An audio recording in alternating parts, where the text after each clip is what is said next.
ఈ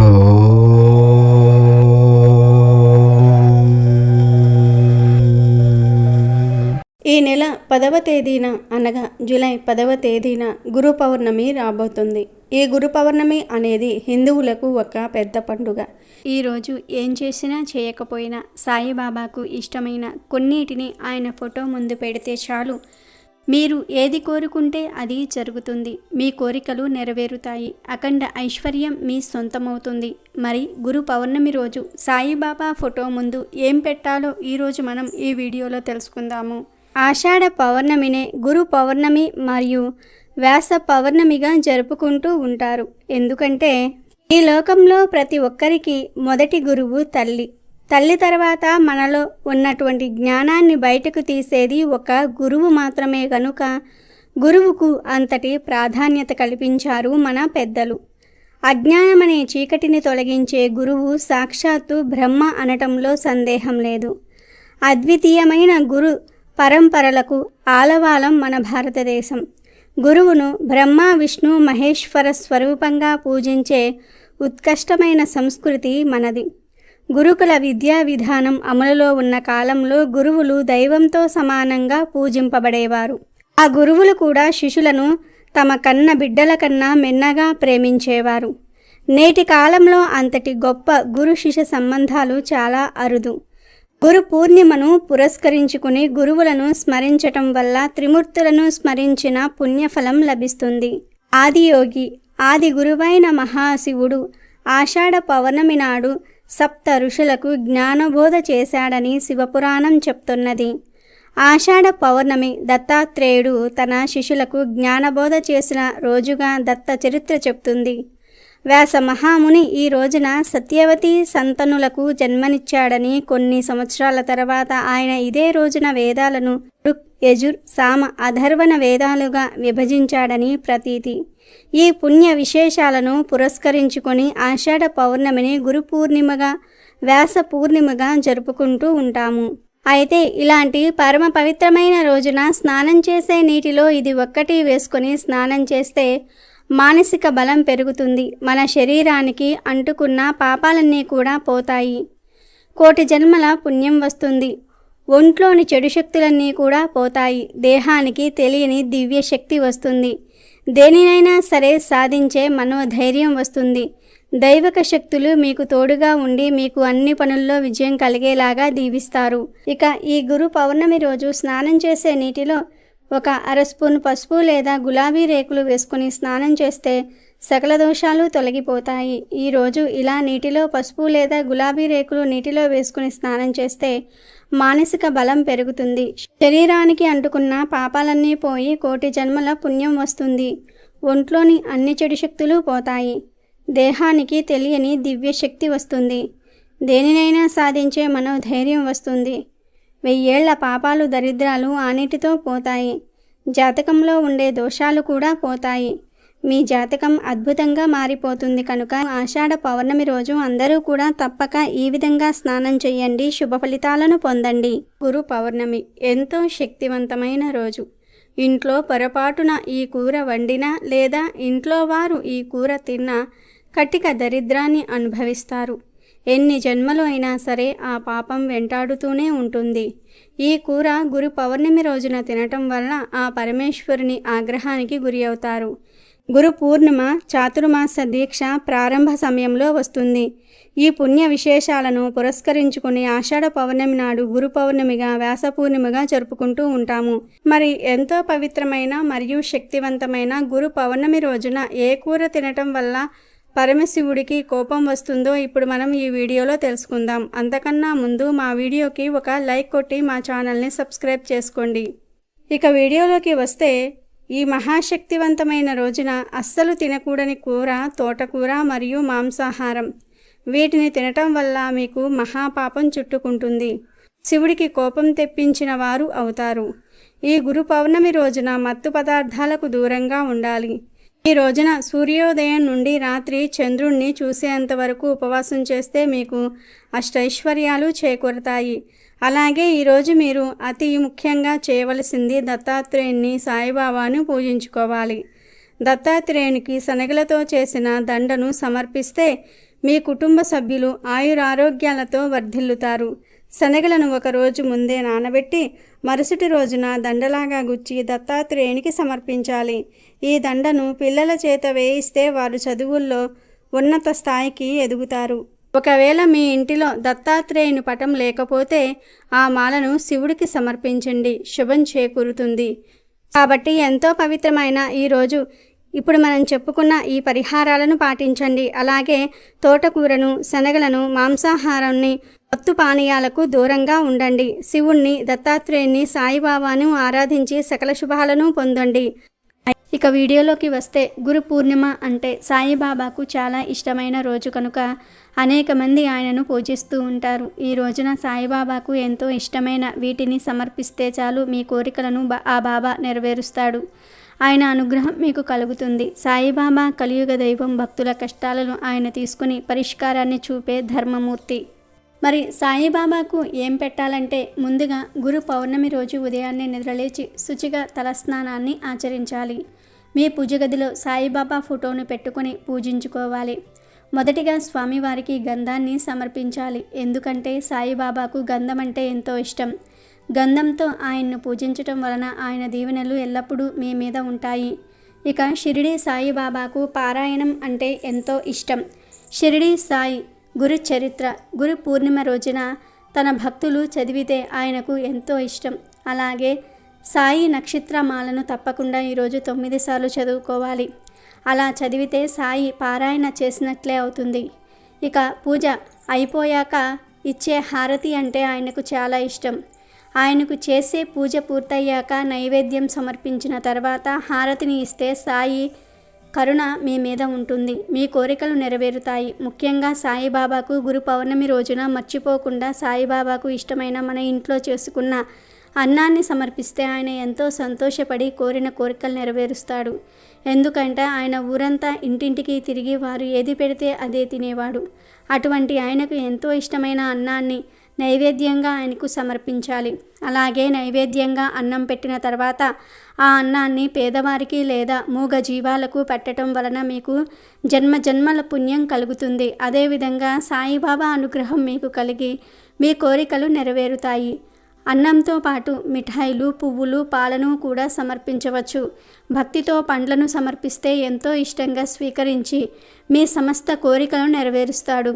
మనస్ఫూర్తిగా ఏ ప్రసాదాన్ని పెట్టినా ఆయన మనస్ఫూర్తిగా స్వీకరించి ఆయన అనుగ్రహాన్ని మీకు కలిగేలాగా చేస్తాడు.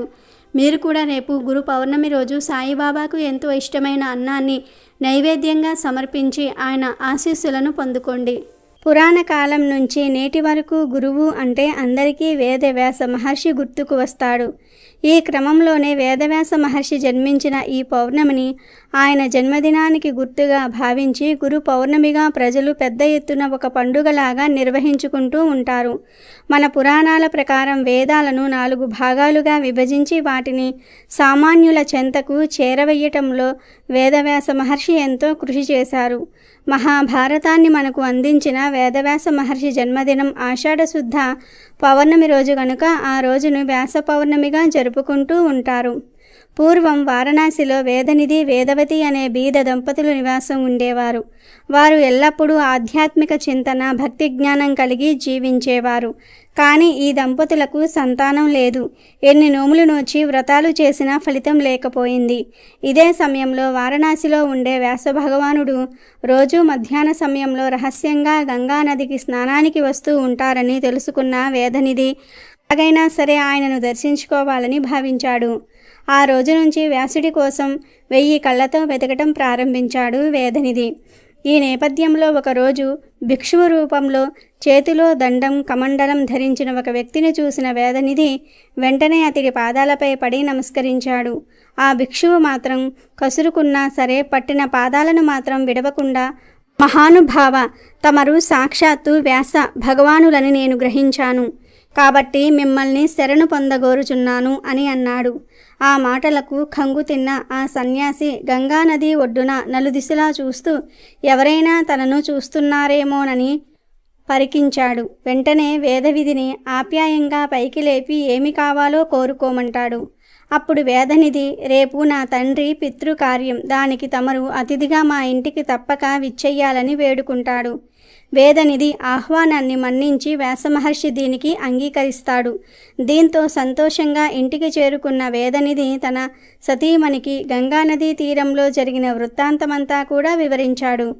ఇచ్చిన మాట ప్రకారం మర్నాడు ఉదయమే వారి ఇంటికి విచ్చేసిన వ్యాస భగవానుణ్ణి ఆ దంపతులు సాదరంగా లోనికి ఆహ్వానించి అతిథి సత్కారాలు చేసి పూజించారు. అనంతరం దేవతార్చనకు తులసీ దళాలు, పువ్వులను సిద్ధం చేసి శ్రద్ధావిధులను విధి విధానంగా నిర్వహించి అనంతరం వ్యాస భగవానుడికి సాష్టాంగ నమస్కారం చేశారు. వారి ఆతిథ్యానికి సంతుష్టుడైన ఆయన వారికి ఏం వరం కావాలో కోరుకోమన్నారు. స్వామి, ఎన్ని నోములు వ్రతాలు చేసినా సంతాన భాగ్యం మాత్రం లేదని, సంతానం కలిగేలాగా వరాలను ప్రసాదించాలని వేడుకున్నారు ఆ దంపతులు. వారు కోరుకున్న వరాన్ని అనుగ్రహించిన మహర్షి త్వరలోనే తేజోవంతులు, ఐశ్వర్యవంతులైన 10 మంది పుత్రులు జన్మిస్తారని ఆశీర్వదించాడు. వ్యాసుడి అనుగ్రహంతో వేదనిధి, వేదవతికి సంతాన యోగం లభించింది. సుఖ సంతోషాలతో జీవిత అంత్యములో విష్ణు సాయుధ్యాన్ని పొందగలిగారు. కనుక గురువు కాళ్లను పట్టుకుంటే మనకంతా మంచే జరుగుతుంది. గురు పౌర్ణమి రోజు పెద్ద ఎత్తున దత్తాత్రేయుడికి పూజలు చేస్తారు. శాస్త్రాలు, ఉపదేశాలు, పూజలు, జపాలు ఏవైనా సరే గురుముఖంగా ఉపదేశమైనప్పుడు మాత్రమే వాటికి గుర్తింపు, రాణింపు కలుగుతాయి. ఆధ్యాత్మిక ప్రపంచంలో గురువు అంటే దత్తాత్రేయుడే. ఎందుకంటే ఆయనకు ఉన్న ఇరు పార్శ్వల్లో 2 రూపాలు ఉన్నాయి. అందులో ఒక రూపం గురువైతే మరో రూపం ఈశ్వరుడు.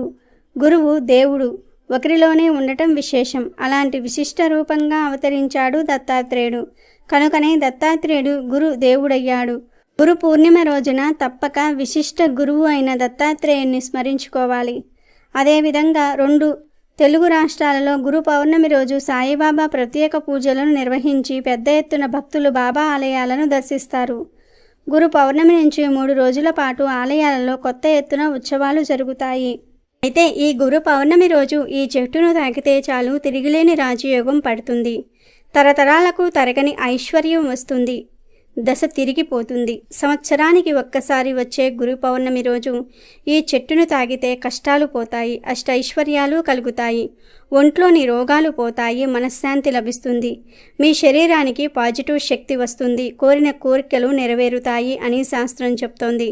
మరి గురు పౌర్ణమి రోజు ఏ చెట్టును తాకితే తరతరాలకు తరగని ఆస్తి, ఐశ్వర్యము వస్తాయో ఇప్పుడు మనం ఈ వీడియోలో తెలుసుకుందాం.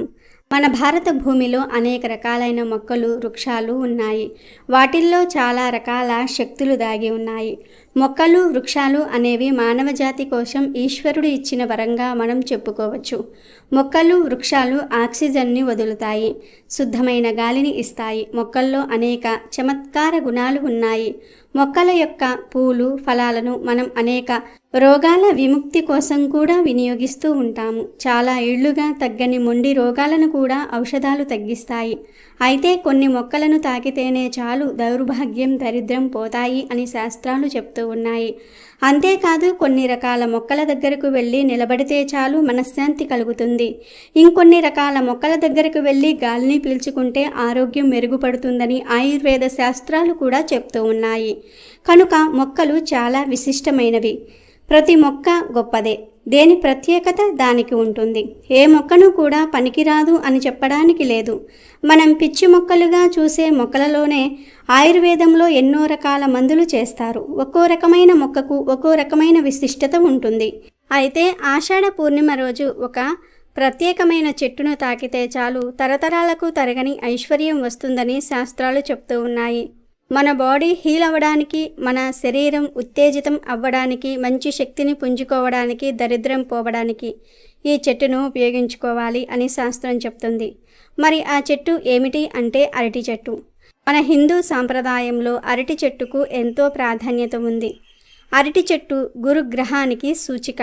అరటి చెట్టు మీద విష్ణుమూర్తి నివాసం ఉంటాడు. గురు పౌర్ణమి రోజు అరటి చెట్టును పూజిస్తే సాక్షాత్తు గురువును పూజించిన ఫలితం వస్తుంది. మంచి పాజిటివ్ను అందిస్తుంది. మీ శరీరానికి కొత్త ఉత్తేజాన్ని ఇస్తుంది. అరటి చెట్టులోని ప్రతి భాగం ఏదో ఒక విధంగా మానవుడికి ఉపయోగపడేదే. అరటి చెట్టును శుభకార్యాల సమయంలో ద్వారాలకు కడతారు. ఇక ప్రసాద వితరణకు ఈ ఆకులను ఉపయోగిస్తారు. కొన్ని చోట్ల భోజనాలకు కూడా అరటి ఆకులను ఉపయోగిస్తారు. కొన్ని ప్రాంతాల్లో కదిలి వ్రతం పేరుతో అరటి చెట్టుకు పూజ చేస్తూ ఉంటారు. అరటి పండును మించి ఆరోగ్యం కలిగించే పండు మరి ఒకటి లేదు. అరటి పువ్వుతో కూడా మనకు అనేక లాభాలు ఉన్నట్లు వైద్య నిపుణులు చెప్తూ ఉన్నారు. అరటి పండు ద్వారా లభించినట్టే మనకు ఎన్నో పోషకాలు అరటి పువ్వు ద్వారా కూడా లభిస్తాయి. కానీ అరటి పువ్వును నేరుగా కాకుండా కూర వండుకుని తినాలి. దీంతో పౌర్ణమి రోజు అరటి చెట్టును తాకితే దోషాలన్నీ కూడా పోతాయి. ఒంట్లోని రోగాలు పోతాయి. చక్కని ఆరోగ్యం కలుగుతుంది. దేవతల గురువైన బృహస్పతి ప్రతిరూపమే అరటి చెట్టు కనుక గురు పౌర్ణమి రోజు గురువు ప్రతిరూపమైన అరటి చెట్టును తాకటం వలన అదృష్టం పడుతుంది. చక్కని ఆరోగ్యం కలుగుతుంది. నిండు నూరేళ్లు ఆరోగ్యంగా జీవిస్తారు. సకల ఐశ్వర్యాలను పొందుతారు. ఈరోజు గురు పూర్ణిమతో పాటుగా కోకిల వ్రతం కూడా చేస్తూ ఉంటారు. కోకిల వ్రతం విచిత్రంగా ఉంటుంది. ఈనాడు సాయంకాలం నదీ స్నానం చేసి తేలిక పిండితో కోకిల ప్రతిమ చేసి పూజ చేయాలి. అమ్మాయిలు అబ్బాయిలు ఎవరు ఈ వ్రతం చేసినా అందమైన భాగస్వామి దొరుకుతారని అంటూ ఉంటారు. ఈ వ్రతానికి కోకిల తెలగపిండి ప్రధానంగా కావాలి. సద్గుణ సంపన్నురాలైన యువతి భార్యగా లభించటం కోసం యువకులు తల్లిదండ్రులను మరిపించే ప్రేమానురాగాలను అందించే యువకుడిని భర్తగా పొందాలని యువతలు ఆశిస్తూ ఉంటారు. వాళ్ళ కోరిక నెరవేరాలంటే కోకిల వ్రతం చేయాలని శాస్త్రం చెప్తోంది. సాధారణంగా ఆడపిల్లలు తల్లిదండ్రుల దగ్గర కాస్త గారాబంగా పెరుగుతూ ఉంటారు. అంతటి అపురూపంగా పెంచుకున్న తమ కూతురికి ఎలాంటి భర్త లభిస్తాడోనని వాళ్ళు ఆందోళన చెందుతూ ఉంటారు. ఆమెకు తగిన జోడీని వెతకటంలో తాము పొరపాటు పడకుండా చూడమని దైవాన్ని కోరుకుంటూ ఉంటారు. ఇక యువకుడికి విషయానికి వచ్చేసరికి అతని గురించి కూడా తల్లిదండ్రులు అదేవిధంగా ఆలోచిస్తూ ఉంటారు. తమ తర్వాత కుటుంబాన్ని చక్కదిద్దుకోవలసిన బాధ్యత కోడలికే ఉంటుంది కనుక ఉత్తమురాలైన అమ్మాయి తమకు కోడలిగా లభించేలాగా చెయ్యమని ఆ దేవుణ్ణి ప్రార్థిస్తూ ఉంటారు. ఎందుకంటే సరైన తోడు దొరక్కపోతే అది ఒక జీవితకాలపు శిక్షగా మిగిలిపోతుందని ఇరు కుటుంబాల వాళ్ళు భావిస్తూ ఉంటారు. మరి జీవితాన్ని అనూహ్యమైన మలుపు తిప్పే వివాహం విషయంలో అంతా మంచిగా జరగాలంటే కోకిల వ్రతం చెయ్యాలని శాస్త్రం చెప్తోంది. నిజానికి ఆషాఢ శుద్ధ పౌర్ణమి మొదలు తెలగపిండితో ప్రతిరోజు కోకిల ప్రతిమను తయారు చేస్తూ నెల రోజుల పాటు దానిని పూజించాలనేది ఈ వ్రత నియమం. ఈ వ్రతాన్ని నియమబద్ధంగా ఆచరించటం వలన ఆశించిన ప్రయోజనం లభిస్తుంది. సుగుణాలు ఉన్న భాగస్వామి లభిస్తారని నమ్మకం.